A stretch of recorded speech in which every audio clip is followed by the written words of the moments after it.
Hello friends, कल हमने inverse trigonometric functions के कुछ सवाल करने सीखे थे। आज हम उसी के लेकर आए हैं एक दूसरी वीडियो और इसमें हम आपको कुछ अलग तरीके से सवाल कर दिखाएंगे। तो आज हम अपना पहला सवाल कर रहे हैं कोस इनवर्स अंडर रूट 3/2। ये सवाल है हमारा और कल ही की तरह बता देता हूँ कि क्या पूछता है हमसे। Find the principal value, find the principal value. ठीक है, तो आज हम इसको लेट मान के करेंगे। तो हम इसके मान लेते हैं कि let x is equal to cos inverse under root 3/2। हमने इसको x मान लिया है यहाँ पर क्वेश्चंस को अपने। अब हम इस कोस इनवर्स को इधर लाएंगे तो इनवर्स हमारा खत्म हो जाएगा। तो क्या बचेगा, ये हो जाएगा हमारा cos x is equal to under root 3/2, है ना। अब कोस एक्स में अंडर रूट 3/2 आया है, तो हमें देखना यह है कि रूट 3/2 कोस की टेबल में कितने डिग्री की वैल्यू होती है। तो रूट 3/2 कोस में हमारी π/6 मतलब 30 डिग्री की वैल्यू होती है। तो इसे हम लिख देंगे कोस π/6। ठीक है, अब देखना है कि क्या π/6 जो है वो कोस इनवर्स की रेंज है। तो हमें पता है because range of cos inverse lies between 0 to पाई की cos इनवर्स की जो रेंज है वो 0 to पाई है। तो π/6 इस रेंज के अंदर आएगा तो cos से cos कैंसिल हो जाएगा हमारा। तो x इज इक्वल टू π/6 ये हमारा आंसर होगा। तो बहुत ही इजी क्वेश्चन है, इस प्रकार के और क्वेश्चन आप कर सकते हैं अपने आप। अभी मैं आपको एक दो क्वेश्चन और कराऊंगा जो थोड़े अच्छे होंगे, इनसे उनका लेवल थोड़ा अच्छा होगा। तो आइए हम लोग एक क्वेश्चंस की बात कर लेते हैं यहाँ पर। जैसे हमारा क्वेश्चन है यहाँ पे चेंज करना आता है, क्योंकि यहाँ इन क्वेश्चंस के अंदर चेंज नहीं है, तो हम लोग उन क्वेश्चंस को देखते हैं जिनमें हमें क्वाड्रेंट का यूज करना पड़ता है। ठीक है, तो इसी प्रकार हमारा एक क्वेश्चन है कोस इनवर्स माइनस के 1/2। तो हम लोग इस क्वेश्चन के बारे में बात करते हैं।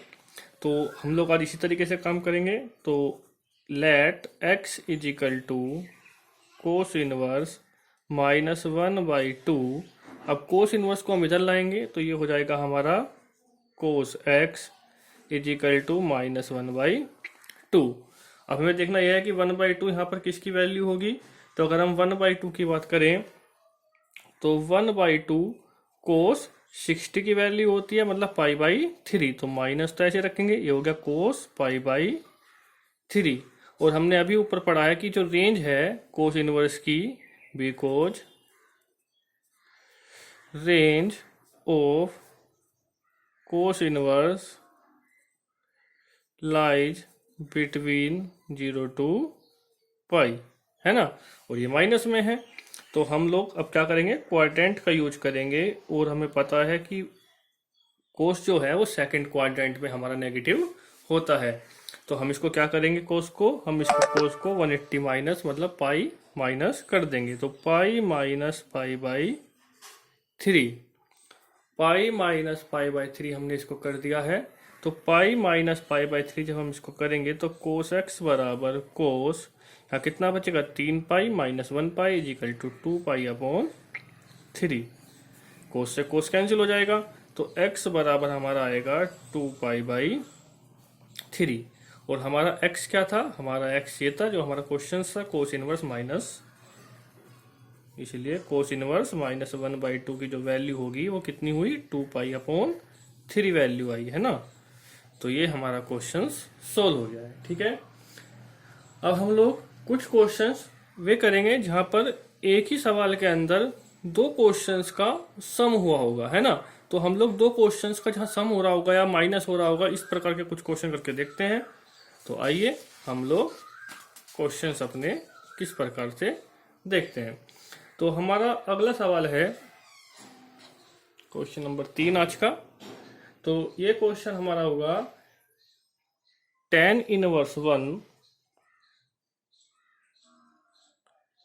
Plus cos inverse -1/2 plus sign inverse -1/2।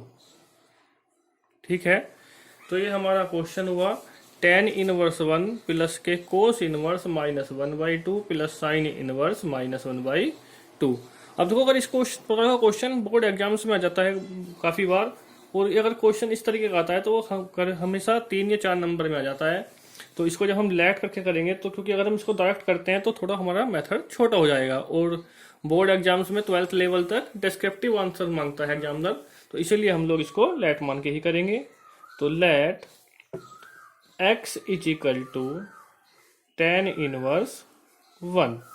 अब फिर से tan इनवर्स को इधर लाएंगे तो हो जाएगा हमारा tan x is equal to 1, और tan में 1 वैल्यू होती है 45 डिग्री, तो इसको लिखेंगे tan 45 मतलब π/4।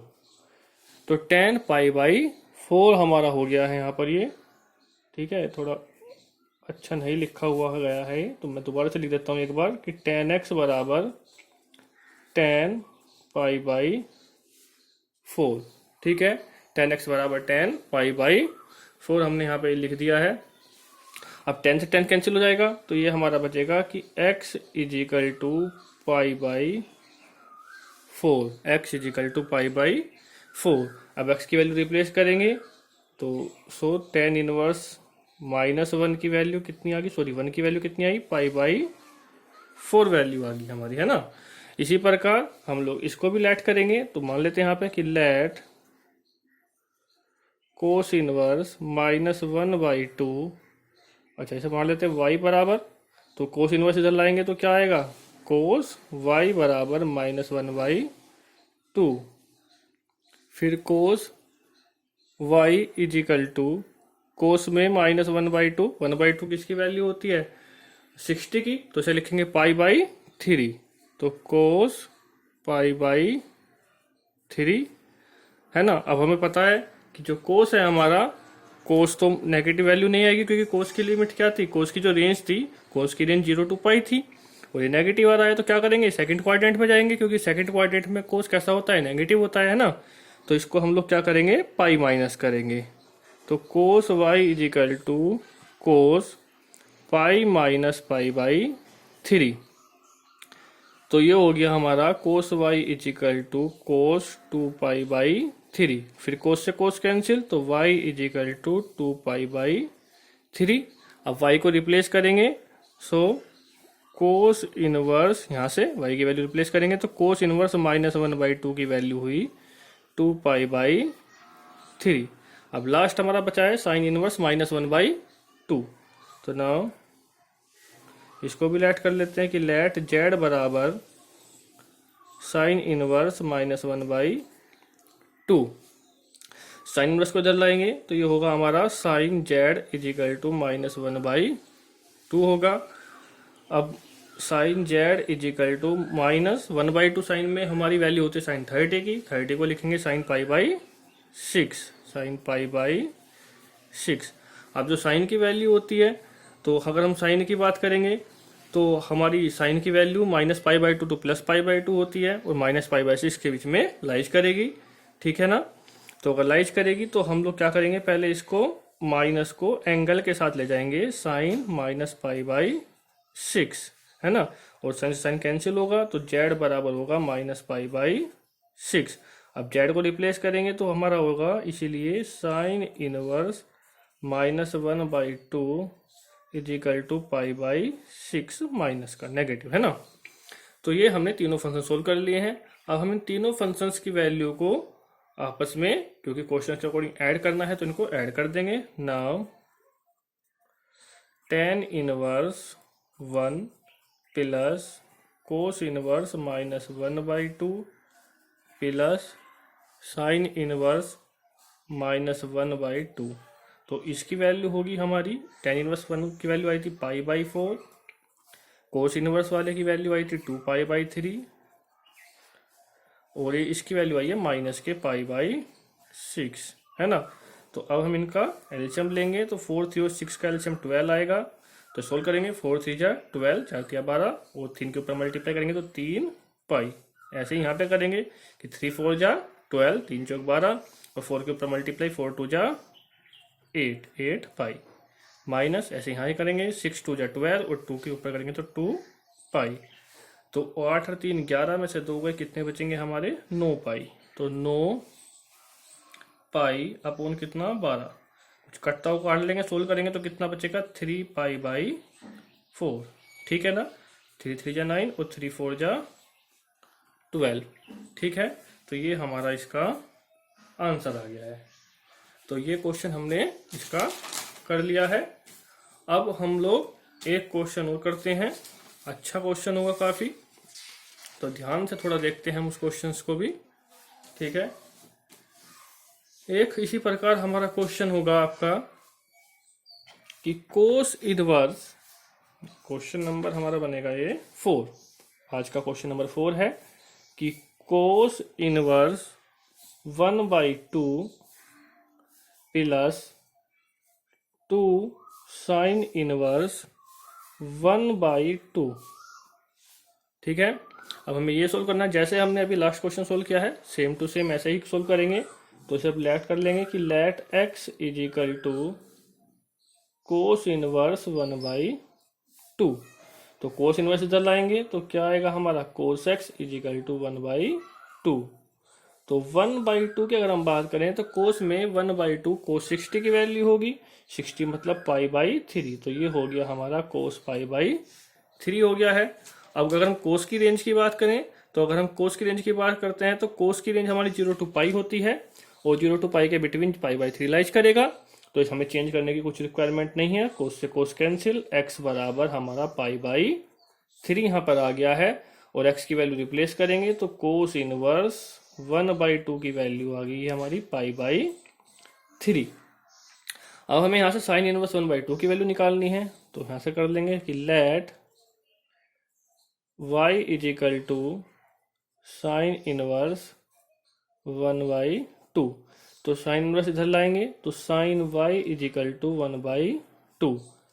तो साइन y, अब साइन में 1/2 हमारी साइन 30 की वैल्यू होती है, तो 30 को हम लोग लिखते हैं π/6, साइन π/6। अब साइन की वैल्यू की बात करें तो माइनस π/2 टू प्लस π/2 होती है, तो इसके बीच में लाइज करेगी तो साइन साइन कैंसिल हो जाएगा हमारा। तो y इज इक्वल टू हमारा होगा π/6 होगा। सो कोस इनवर्स जो हमारा क्वेश्चन है, cos inverse 1/2 plus 2 sine inverse 1/2 is equal to cos inverse 1/2 की हमने जो वैल्यू फाइंड करी है वो हमारी आई है π/3 वैल्यू आई है, प्लस के 2 और मल्टीप्लाई में इंटू में साइन इनवर्स 1/2 की वैल्यू हमारी π/6। तो 2 3 जा 6 हमारा यहाँ पे हो गया है। तो π/3 प्लस π/3 इज इक्वल टू 2π/3 हमारा आंसर आ गया है। ठीक है, तो दोस्तों क्वेश्चंस तो हमारे सभी खत्म हो चुके हैं। अगर आपको किसी को कुछ प्रॉब्लम्स है तो आप पूछ सकते हैं, लेकिन 2 क्वेश्चंस हमारे पास हैं जो ऑब्जेक्टिव हैं। और जैसे कि इस साल से बोर्ड एग्जाम्स का पैटर्न चेंज हुआ है और ऑब्जेक्टिव क्वेश्चंस काफ़ी मात्रा में, काफ़ी नंबर ऑफ टाइम्स में आने लगे हैं सीबीएसई बोर्ड में, तो हम लोग थोड़ा उन क्वेश्चंस की तरफ भी ध्यान देंगे। तो 2 क्वेश्चन आप लोग जरूर देखें। एक है हमारा क्वेश्चन है, ठीक है, मल्टीपल चॉइस क्वेश्चन है, एमसीक्यूज आपके। तो पहला क्वेश्चन है कि sine inverse x is equal to y है, ठीक है ना। तो आपको इसके ऑप्शन फाइंड करने हैं कि y की वैल्यू क्या होगी, 0 less than equal to y less than equal to pi, ये पहला ऑप्शन है। हमारा सेकंड ऑप्शन है -π/2 less than equal to y less than equal to plus π/2। हमारा थर्ड ऑप्शन है 0 less than y less than pi. और हमारा fourth option है -π/2 less than y less than plus π/2। तो ये 4 ऑप्शन है, तो हमें सोल्व करना है। तो देखो इसमें सोल्व करने जैसी कोई बात नहीं है, ये बहुत ही सिंपल क्वेश्चन है। मैंने आपको जो इनवर्स है उसकी डोमेन और रेंज पढ़ाई थी, तो ये रेंज है, वैल्यू फाइंड करने का मतलब यहाँ पे रेंज से होगा। तो हमें ये देखना है कि देखो साइन इनवर्स x इसके इक्वल है y के, और हमसे जो आंसर पूछा गया है वो y की वैल्यू में पूछा गया है, मतलब y क्या है, इसकी रेंज है। किसकी रेंज है, साइन इनवर्स x की रेंज है। तो साइन इनवर्स x की रेंज के लिए आपको पता है कि हमने उसमें पढ़ाया था -π/2 से प्लस π/2 तक था, है ना। तो हमारा बी ऑप्शन राइट होगा। ठीक है। अगर आप देखना चाहें तो इस तरीके से कर सकते हैं कि वी नो डैट कि साइन इनवर्स की जो रेंज है वो -π/2 टू +π/2 है, तो हमारा ये वाला आंसर राइट होगा। ठीक है, अब हम नेक्स्ट क्वेश्चन देखते हैं। एक MCQ है हमारा, वह भी नेक्स्ट क्वेश्चन है हमारा tan इनवर्स √3। लास्ट क्वेश्चन होगा ये हमारा आज का। tan inverse √3 minus sec inverse -k2। ठीक है, अब हम लोगों को इस क्वेश्चन को सोल्व करना है, इसकी वैल्यू फाइंड करनी है, और इसके ऑप्शन है हमारे पास पाई, बी ऑप्शन है -π/3, सी ऑप्शन है π/3 और डी ऑप्शन है 2π/3। ठीक है, तो ये हमारे ऑप्शंस हैं। देखो ये ऑब्जेक्टिव है, अगर MCQ आता है एग्जाम में आपका तो आप उसको शॉर्ट मेथड डायरेक्ट मेथड से कर सकते हैं। अगर आपका लॉन्ग क्वेश्चंस में आता है तो आप उसको थोड़ा लेंथी कर सकते हैं लेट करके, है ना। तो अभी हम इसको डायरेक्ट कर लेते हैं। जैसे हमारा क्वेश्चन था कि tan इनवर्स, सॉल्यूशन इसका यहाँ पर √3 माइनस sec इनवर्स -k2। तो हम लोग पता है हमें कि √3 tan में tan 60 मतलब π/3 की वैल्यू होती है, माइनस sec इनवर्स। अगर हम sec इनवर्स में बात करें तो जो -k2 होगा हमारा, ये हमारी π/3 की वैल्यू होगी, मतलब कि 60 डिग्री की, है ना। तो इनवर्स से tan कैंसिल हो जाएगा तो कितना होगा हमारा, π/3 आ जाएगा यहाँ से हमारा। लेकिन अगर हम sec की बात करें तो sec की जो लिमिट होती है, तो sec की लिमिट 0 से पाई तक होती है। ठीक है, और हमारे पास यहाँ कैसा था, माइनस का था, माइनस के 2 थे हमारे पास यहाँ पर। सॉरी, यहाँ पे हमने sec नहीं लिखा है, थोड़ा गलत हो गया है भाई। यहाँ से जो है हमने यहाँ पे sec नहीं लिखा है, तो हम इसको यहाँ पे sec लिख लेते हैं कि -sec, है ना, π/3। अब जो sec की लिमिट होती है, देखो tan की रेंज हम पढ़ चुके हैं पहले। tan की रेंज में मुझे नहीं लगता बच्चों को दिक्कत होगी। tan की रेंज कितनी थी हमारी, -π/2 टू +π/2 थी। और अगर हम sec की रेंज की बात करें तो sec की जो रेंज है, मैं sec की रेंज लिख देता हूँ। जो इसकी रेंज होगी, sec की रेंज हमारी होती है 0 टू π एक्सेप्ट π/2। π/2 को छोड़कर 0 से π तक हमारी sec इनवर्स की रेंज होती है। ठीक है ना। तो ये हमारा नेगेटिव है, तो नेगेटिव है तो चेंज करना पड़ेगा। तो क्या करेंगे, इसको पाई माइनस करना पड़ेगा। तो इसको हम लिख देंगे sec पाई माइनस π/3। ठीक है, तो π/3 माइनस, ये तो कैंसिल हो जाएगा, तो यहाँ हो जाएगा ना, 3 पाई में से 1 पाई गया, 2π/3, ये कैंसिल हो जाएगा आपस में, है ना। अब इसको हम सोल्व करेंगे तो कितना बचेगा, 3 LCM, 3 से 3 कैंसिल, तो यहाँ पाई माइनस 2π। तो ये हमारा आंसर आ गया -π/3। तो ऑप्शन नंबर जो बी है हमारा, ये हमारा ऑप्शन नंबर 20 का करेक्ट हो गया है, -π/3। ठीक है दोस्तों, आज की वीडियो कैसी लगी जरूर कमेंट में लिखें, और कुछ क्वेश्चंस मैं आपको होमवर्क के लिए दे देता हूं। ठीक है, तो आप होमवर्क जरूर करें। तो आज का आपका होमवर्क है, मैं आज आपको कुछ होमवर्क दे रहा हूं, आप जरूर करें। तो आपका ये क्वेश्चन होगा यहाँ पर, कोसेक इनवर्स 2, आपको ये वैल्यू फाइंड करनी है। नेक्स्ट आपका क्वेश्चन होगा tan इनवर्स -√3। थर्ड क्वेश्चन आपका होगा यहाँ से आज कोस इनवर्स -1/2। शायद ये क्वेश्चन तो मैंने आपको करा भी दिया है। फोर्थ क्वेश्चन आप कर लेते हैं tan इनवर्स -1, और एक लास्ट क्वेश्चन sec इनवर्स 2/√3। तो ये 5 क्वेश्चंस आपके होमवर्क के लिए हैं, आप होमवर्क जरूर करें। और सेशन कैसा रहा कमेंट बॉक्स में जरूर लिखें। ओके दोस्तों, मिलते हैं नेक्स्ट वीडियो के साथ।